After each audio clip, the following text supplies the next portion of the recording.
Pemirsa, polisi menangkap 9 anggota geng motor yang menganiaya seorang remaja di Cilegon, Banten. Penganiayaan dipicu aksi saling menantang antara pelaku dengan korban di media sosial.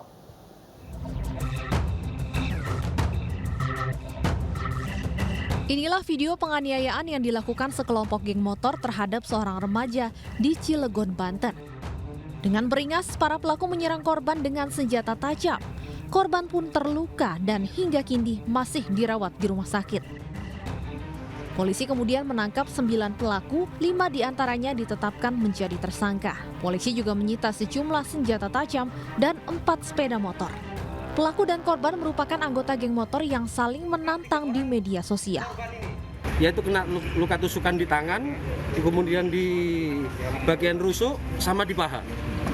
Informasinya korban baru berumur 15 tahun ya Pak ya? Iya. Saat ini korban masih di rumah sakit atau seperti apa Pak? Masih dalam perawatan di rumah sakit. Korbannya sendiri atau ada yang lain? Untuk korban sendirian. Karena yang teman duanya tadi udah berhasil lari.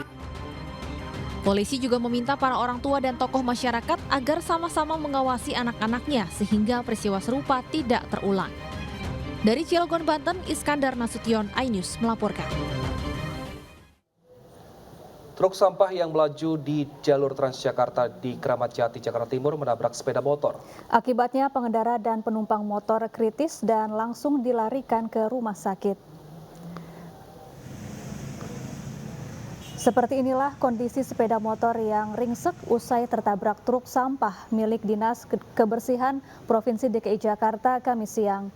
Kecelakaan terjadi di Jalan Maijen Sutoyo, Kramat Jati, Jakarta Timur. Akibat kecelakaan ini, sepeda motor sempat terseret sejauh 5 meter. Sementara 2 penumpang sepeda motor terpental dan langsung dilarikan ke rumah sakit karena mengalami luka parah. Menurut saksi mata, kecelakaan terjadi akibat truk sampah melaju di jalur bus Transjakarta hingga akhirnya menabrak sepeda motor yang akan berputar arah. Itu bagaimana Bang? Ini jalur busnya, jadi si motor langsung mau ambil kanan. Motor dari arah mana? Terbalik. Motor mau muter balik. Terus dari arah PGC? Ada PGC sini, jadi truk sampah mau ngerem mungkin udah apa namanya? Kedekatan. Udah dekat gitu, jadi motor nggak lihat. Posisi truk sampahnya masuk jalur busway berarti ya Pak? Iya. Oh, korbannya berapa orang? Dua orang. Tapi yang satu tahu. Pemirsa, video seorang penyandang disabilitas dilarang masuk KRL viral di media sosial. Penolakan terjadi dikarenakan calon penumpang tersebut menggunakan sepeda roda 3 yang dimodifikasi menjadi kursi roda. Saya kan naik KRL udah gratis, saya bayar. Iya, tapi peraturannya yang Seperti saya nggak pernah dapat penolakan loh di mana-mana. Diduga gara-gara menggunakan sepeda roda 3 yang dimodifikasi menjadi kursi roda, seorang penyandang disabilitas dilarang menaiki KRL di stasiun Solo Balapan, Solo, Jawa Tengah. Padahal kursi roda tersebut merupakan alat bantu agar bisa berjalan mandiri. Dari video yang beredar, 3 petugas tengah beradu argumen dengan pria difabel penderita cerebral palsy tersebut. Menanggapi hal ini, Wali Kota Solo Gibran Rakabuming Raka beranggapan seharusnya penyandang disabilitas tidak masalah menggunakan KRL, bus, dan sarana transportasi lainnya. Seorang tuna difabel ya, itu tidak boleh naik itu. Ya itu ngopo ya? Ukuran anunya terlalu panjang atau apa? Ukuran kursinya. Soalnya apa? Apa tuh KRL ya? Iya bang, gue tak boleh iya mas. Harusnya nggak apa-apa. Gibran menyerahkan permasalahan ini kepada PT KAI sebagai pemangku wilayah. Namun semestinya pelayanan dan fasilitas harus mendukung kenyamanan dan keamanan masyarakat, tak terkecuali penyandang disabilitas. Dari Solo, Jawa Tengah, Septiantoro, iNews melaporkan.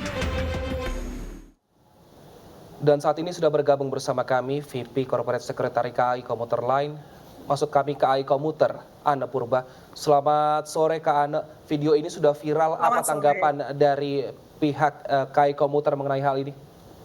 Ya, Jadi yang pertama yang perlu saya sampaikan, kami tidak pernah melarang disabilitas untuk naik KRL.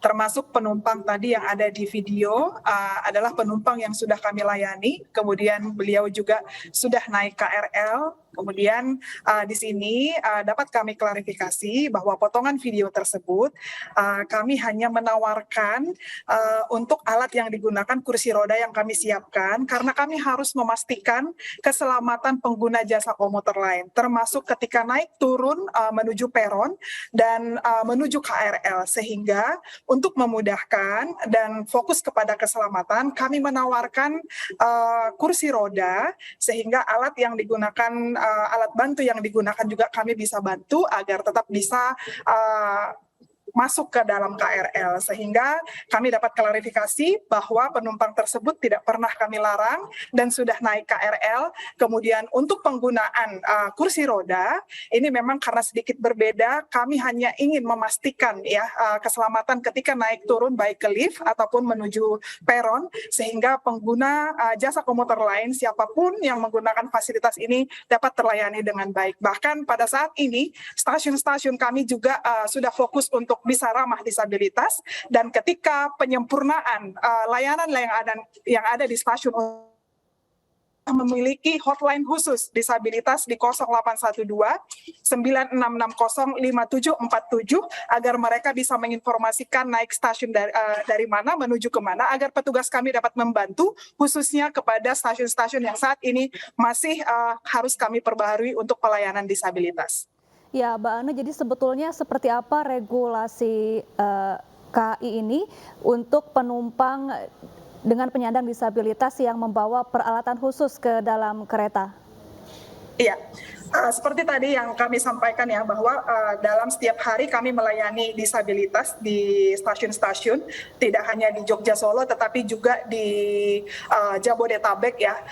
Regulasinya adalah bahwa petugas kami juga sudah diberikan SOP-nya sesuai dengan standar kita dengan keselamatan yang utama. Kami melihat memang sedikit berbeda alat yang digunakan oleh pengguna jasa komuter lain yang memang komplain di Solo, sehingga petugas kami menawarkan agar dibantu menggunakan kursi roda agar ketika naik turun lift sampai di peron dan naik ke komuter lain kita bisa memastikan penumpang ini terlayani dengan baik. Dan kami sangat terbuka untuk membantu semua pengguna jasa komuter lain khususnya disabilitas, baik kepada fasilitas stasiun yang masih diperbaharui saat ini ya, yang tadi kami khusus membuat hotline kepada disabilitas di 0812 9660 5747, dan kami membuat layanan khusus seperti di stasiun Juanda adalah tempat untuk menyampaikan aspirasi disabilitas sehingga kami terus dapat menyempurnakan.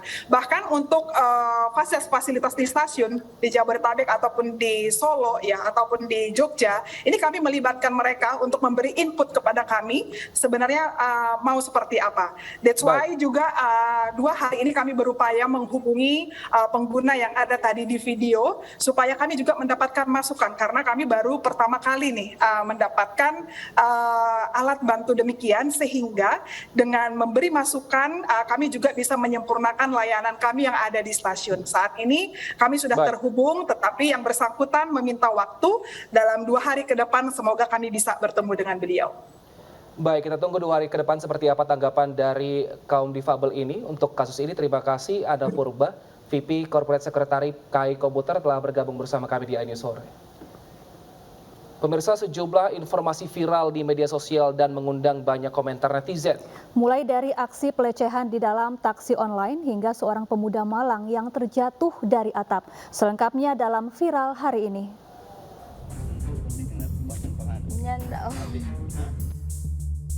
Heboh di media sosial sebuah video tindakan pelecehan seksual yang dilakukan oknum sopir taksi online terhadap seorang perempuan di Kota Manado, Sulawesi Utara.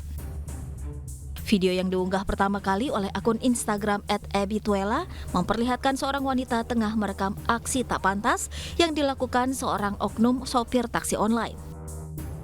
Untungnya tak berselang lama, sang pelaku berhasil ditangkap petugas kepolisian. Menyesali aksinya, pelaku menangis di kantor polisi usai melecehkan penumpangnya.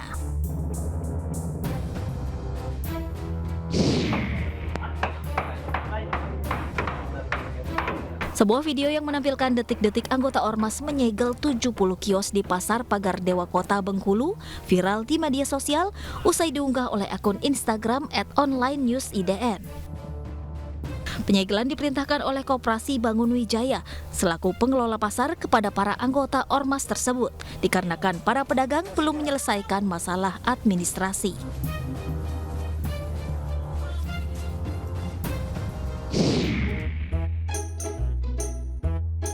Bersantai sambil bermain gitar di ketinggian memang menyenangkan. Namun tak begitu dengan apa yang menimpa salah satu pemuda ini. Alih-alih menikmati pemandangan, salah satu pemuda tersebut malah jatuh terjelembab akibat menginjak atap berbahan asbes yang tak kuat menahan beban berat tubuhnya. Belum diketahui bagaimana nasib pemuda tersebut, namun video yang diunggah akun Instagram Makassar_info ini mengundang banyak komentar netizen.